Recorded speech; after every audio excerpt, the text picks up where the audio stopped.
حي على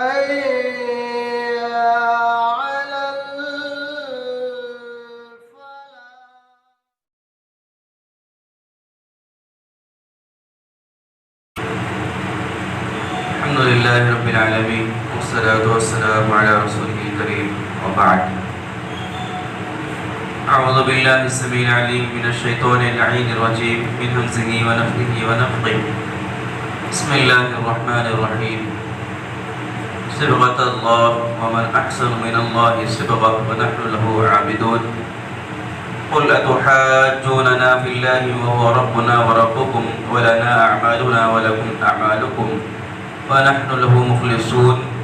أم تقولون إن إبراهيم وإسماعيل وإسحاق ويعقوب والأسباط كانوا هودا أو نصارى. قل أأنتم أعلم أم الله ومن أظلم ممن كتم شهادة عنده من الله وما الله بغافل عما تعملون. تلك أمة قد خلت لها ما كسبت ولكم ما كسبتم ولا تسألون عما كانوا يعملون.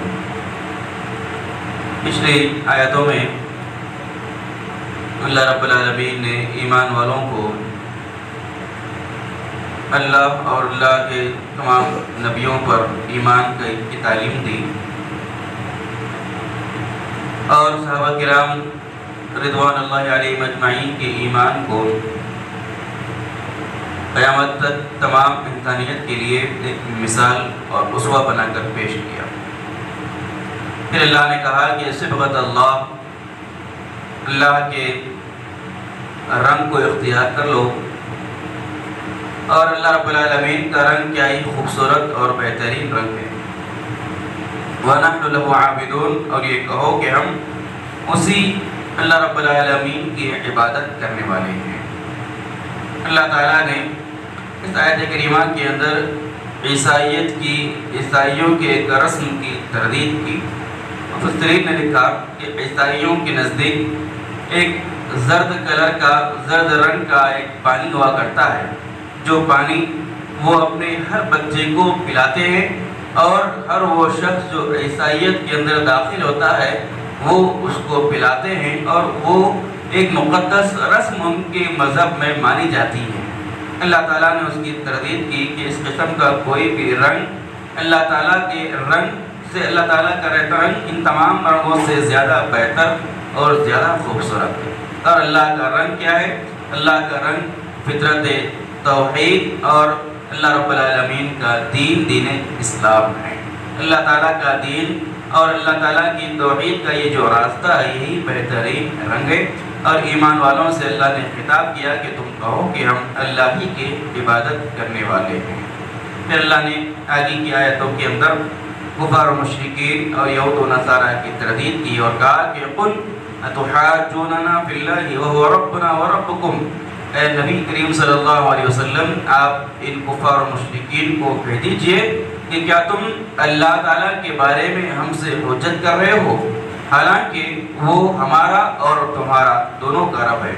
وَلَنَا أَعْمَالُنَا وَلَكُمْ أَعْمَالُكُمْ ہمارے لیے ہمارے اعمال ہیں اور تمہارے لیے تمہارے اعمال ہیں. وَنَحْنُ لَهُ مُخْلِصُونَ اور ہم اللہ ہی کے لیے اخلاص رکھنے والے ہیں. اس آیت کریمہ کے اندر اللہ تعالیٰ نے کفار و مشرکین سے یہ کہنے کو اللہ تعالیٰ یہ کہہ رہا ہے کہ وہ رب العالمین کے جس کی اطاعت اور فرما برداری پر تم ایمان والوں کو تکلیف دیتے ہو اور رسولوں کا انکار کرتے ہو حالانکہ یہ اللہ تعالیٰ صرف ہمارا نہیں بلکہ تمہارا بھی رب ہے. لہذا تم اپنے رب کا ہی انکار کرتے ہو اور اپنے ہی رب کے خلاف علم بغاوت بلند کرتے ہو. اللہ نے کہا کہ یہ رب جس کے بارے میں تم ہم کو تانا دیتے ہو اور جس ایمان کا ہم کو تانا دیتے ہو اور جس مذہب پر چلنے کے لیے تم ہم کو تکلیف پہنچاتے ہو حالانکہ یہ مذہب جو ہے وہ اللہ ہی کا مذہب ہے اور اللہ تعالیٰ ہم تمام کا رب ہم تمام کا پالنہار ہے اور ہمارے لیے ہمارا عمل ہے تمہارے لیے تمہارا عمل ہے. لہٰذا تم اپنے اعمال کو درست کر لو اور اللہ کے پاس کامیابی اور کامرانی کا راستہ صحیح کر لو. اللہ نے کہا کہ ہم تقولون ان ابراہیم و اسماعیل و اسحاق و یعقوب والاسباط کانوا ہودا او نصارا. ایمان والوں کو اللہ تعالیٰ نے ایمان والوں کو یہ کہا کہ تم ان سے کہیے، یہ لوگ کہتے ہیں یعنی یہود و نصارہ یہ کہتے ہیں کہ ابراہیم اور اسماعیل، اسحاق، یعقوب اور ان کی اولاد جو ہے وہ یہودی یا عیسائی تھی۔ یہ یہودیوں اور عیسائیوں کا یہ دعویٰ تھا کہ ابراہیم علیہ السلام اور ان کی تمام اولاد یہودی کہتے تھے کہ وہ یہودی تھے اور عیسائی کہتے تھے کہ وہ عیسائی تھے۔ اللہ تعالیٰ نے ان دونوں باطل مذہبوں کی اس میں تردید کی اور کہا کہ قل انتم اعلم ام اللہ، نبی کریم صلی اللہ علیہ وسلم آپ ان کفار مشرکین یہود و نصارہ سے کہہ دیجئے کہ کیا تم زیادہ جانتے ہو یا اللہ تعالیٰ زیادہ علم رکھنے والا ہے؟ یعنی اللہ تعالیٰ زیادہ علم رکھنے والا ہے، اللہ تعالیٰ بہتر جانتا ہے کہ تمہارا یہ جو دعویٰ ہے کہ ابراہیم اور ابراہیم علیہ السلام کی اولاد یہودی یا عیسائی تھی، یہ تمہارا دعویٰ بالکل جھوٹا اور باطل دعویٰ ہے، اللہ تعالیٰ بہتر جانتا ہے۔ وَمَنْ أَظْلَمُ مِمَّنْ كَتَمَ شَهَادَةً عِنْدَهُ مِنَ اللَّهِ، اور آگے اللہ نے کہا کہ اس سے بڑا ظالم کون ہو سکتا ہے جو اللہ رب العالمین کی گواہی کو چھپائے۔ وَمَا اللَّهُ بِغَافِلٍ عَمَّا تَعْمَلُونَ، اور اللہ رب العالمین ان کے اعمال سے غافل اور بے خبر نہیں ہے۔ اللہ تعالیٰ نے اس آدمی کو ظالم قرار دیا کہ جو اللہ تعالیٰ کی باتوں کو چھپاتا ہے، دین کی باتوں کو لوگوں کے سامنے کھول کر واضح طور پر بیان نہیں کرتا، حق بات کو لوگوں کے سامنے بیان نہیں کرتا۔ یہ یہود و نصارہ کی بالکل خاصیت تھی کہ اللہ تعالیٰ نے کہا کہ ان کی کتابوں کے اندر خود یہ بات لکھی ہوئی ہے کہ ابراہیم، اسماعیل، یعقوب اور ان کی تمام اولاد جو ہے نہ یہودی تھی نہ عیسائی تھی، بلکہ دین اسلام پر یہ لوگ قائم تھے، وہی دین کہ جس کو اللہ نے روز اول سے انسانوں کے لیے پسند فرمایا، اسی دین پر ابراہیم اور ابراہیم علیہ السلام کی اولاد تھی۔ اور یہ بات صرف ان کی کتابوں کے اندر بھی لکھی ہوئی ہے، ان کی کتابوں کے اندر اس بات کی نشاندہی ہے۔ اسی لیے یہ لوگ ان کتابوں کو پڑھتے ہیں لیکن ان چیزوں کو لوگ اپنے عوام سے چھپاتے ہیں اور یہ دعویٰ کرتے ہیں کہ ابراہیم علیہ السلام اور ان کی اولاد یہودی یا عیسائی تھی۔ اللہ نے ایک بات اور بیان کی اور کہا کہ ان کی کتابوں کے اندر اللہ کے رسول صلی اللہ علیہ وسلم کی بعثت کی نشانیاں بھی تھی، آپ صلی اللہ علیہ وسلم کی مختلف نشانیوں کو بیان بھی کیا گیا تھا، لیکن یہ لوگ ان نشانیوں کو بھی چھپاتے تھے۔ تو اللہ نے کہا کہ ایسا آدمی بڑا ظالم ہے جو اللہ رب العالمین کی نازل کردہ باتوں کو، کتابوں کو لوگوں سے چھپائے۔ اللہ نے کہا کہ اللہ بغافل عما تعملون، اللہ تعالیٰ ان کے اعمال سے بے خبر نہیں ہے، یعنی اللہ تعالیٰ جانتا ہے کہ ان کا عمل کیا ہے، اللہ تعالیٰ ان کے کرتوتوں کو جانتا ہے، دیکھتا ہے، لہذا ان کے اعمال کے مطابق قیامت کے دن ان کو بدلہ عطا کرے گا۔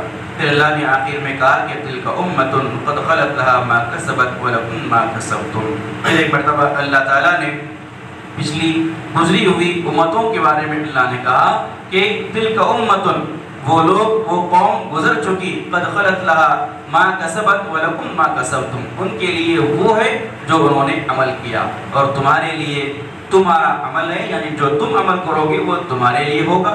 وَلَا تُسْأَلُونَ عَمَّا كَانُوا يَعْمَلُونَ، اور تم سے ان کے گزرے ہوئے لوگوں کے عمل کے بارے میں پوچھا نہیں جائے گا۔ اس آیت کریمہ کے اندر دوبارہ اللہ رب العالمین کفار و مشرکین، یہود و نصارہ، اللہ کے نافرمان بندوں سے یہ خطاب کر رہا ہے، پچھلے جو لوگ تمہارے خاندان، تمہارے قبیلے یا تمہاری قوم سے جو لوگ نیک اور صالح لوگ گزر چکے ہیں، وہ لوگ گزر چکے، انہوں نے جو عمل کیا وہ ان کے لیے ہوگا، ان کا اس عمل کا فائدہ انہی کو ہوگا، ان کے نیکیوں کا فائدہ تم کو نہیں پہنچے گا، اور نہ ان کی برائیوں کا تم کو کوئی نقصان یا کوئی گھاٹا تم کو ہوگا، نہ اللہ تعالیٰ ان کے عمل کے بارے میں تم سے سوال کرے گا، ان کے لیے ان کا عمل ہے، تمہارے لیے تمہارا عمل ہے، لہٰذا اپنے اعمال کو صحیح اور درست کر لو، اور یہ دعویٰ ہرگز نہ کرو کہ ہمارے خاندان کے اندر بڑے علماء موجود تھے، بڑے علماء گزرے، بڑے نبیوں کا خاندان رہا ہمارا، نیک اور صالح لوگوں کا خاندان ہمارا رہا ہے۔ اس طریقے کے باطل نظریات اور باطل غلط فہمیوں کے اندر تم نہ رہو، کیونکہ اگر وہ لوگ حقیقی معنی میں اللہ والے تھے، سچے تھے، دیندار تھے، تو ان کی دینداری کا فائدہ انہی کو ہوگا، ان کی دینداری کا تم کو کوئی فائدہ نہیں ہوگا، ان کا عمل ان کے ساتھ ہے، اور تمہارا عمل تمہیں کو ہی فائدہ پہنچائے گا، نہ تمہارے اعمال کے بارے میں ان سے پوچھا جائے گا، نہ ان کے اعمال کے بارے میں تم سے سوال کیا جائے گا۔ لہذا ان آیات کے ساتھ قرآن مجید کا یہ پہلا پارہ پایہ تکمیل کو پہنچا۔ اللہ رب العالمین سے دعا ہے رب العالمین ہم تمام کو قرآن مجید کی آیات کو پڑھنے، سیکھنے، سمجھنے، اس پر غور و فکر اور عمل کی توفیق عطا فرمائے، آمین۔ سبحانک اللہم و بحمدک، اشہد ان لا الہ الا انت۔